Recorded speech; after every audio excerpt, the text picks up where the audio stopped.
Bible is truly a great book, and I'm going to tell you why. First of all, it's great in the literal sense, as very large.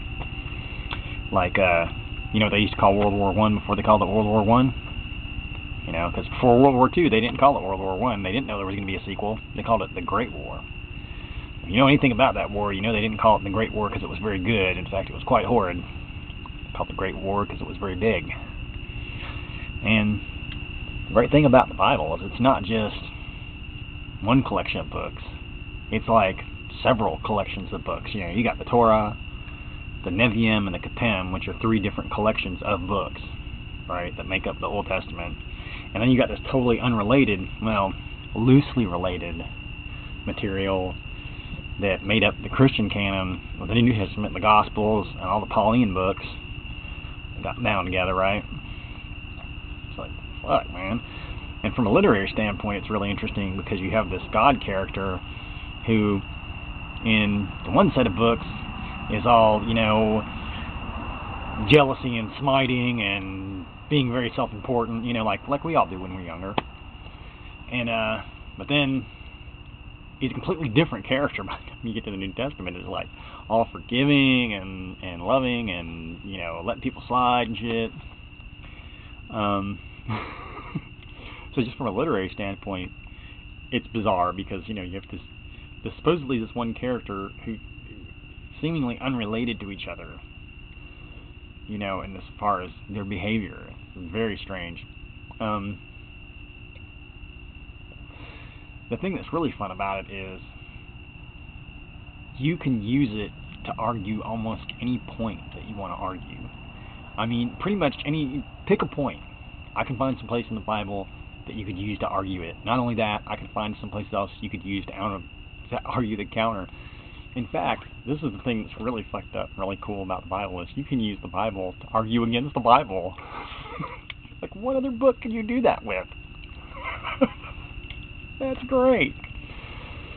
And the Torah, the first 5 books, it's like, the first 5 books of Moses or whatever, it's like, God, that stuff just, like, today's soap opera writers could learn, okay, from the Torah. I mean, it's just like all kinds of crazy, scandalous shit, man.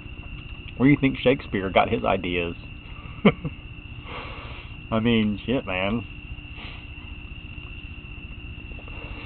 So yeah, I think a lot of people, especially atheists, totally sell the Bible short as a book. It's if you're gonna sit there and say that the Bible's inferior literature and shit, then you don't really think much of fucking Western literature in general, because I hate to be the bearer of fucking bad news, but most of Western literature is based, influenced, or makes reference to the Bible, man. I mean, fucking one of those classic works of literature in the modern day, Moby Dick opens with "Call me Ishmael," and it sort of assumes a knowledge of the Bible, which was a reasonable assumption in the day that it was written.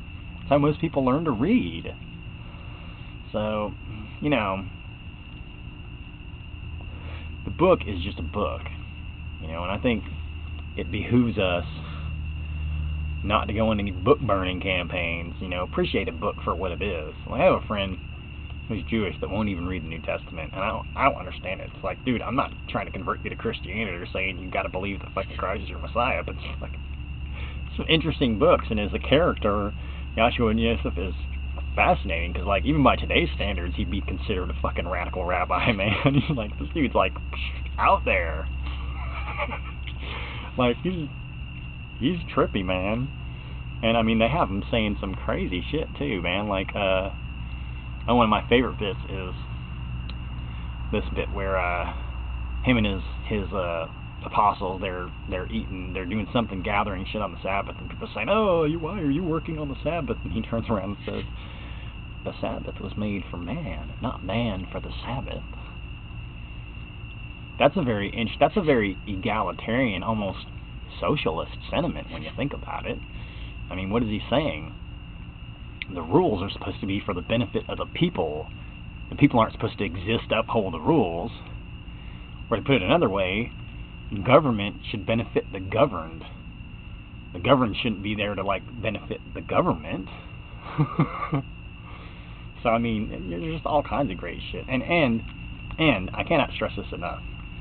If you like are an atheist who is offended by Christians always trying to convert you, dude, it really does pay to know their book better than they do, and it's not that hard because most of them don't fucking read it. They take some preacher's word for it.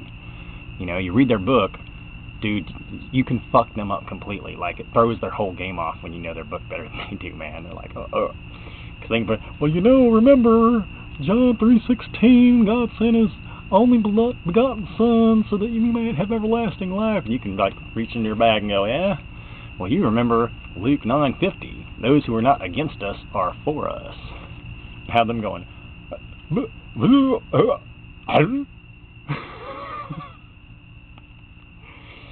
I mean, seriously.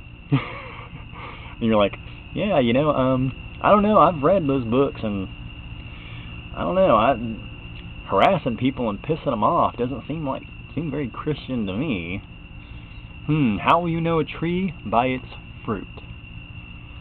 Alright? You know, and for those that say, well, you know, the United States is a Christian nation, yeah, who would fucking Jesus bomb?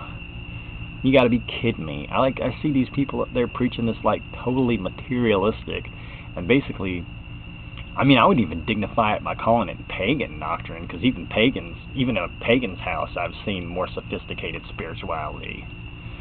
It's like, so, yeah, I guess that's the thing that pisses me off about this world is, you know, all it takes to be taken for something like a Christian is the chutzpah that it takes to claim to be one. Like, you don't have to take any kind of special test or anything. You don't have to, you know, you get some water sprinkled on you and fucking tell the right person what you did wrong and fucking you're forgiven and you're a Christian now. And all of a sudden, all your fucking behavior, no matter how stupid, so it doesn't matter because you're a good person or whatever, man. What a crock of shit. Anyway, I guess that's enough. I've gone off about this long enough. Talk to you later.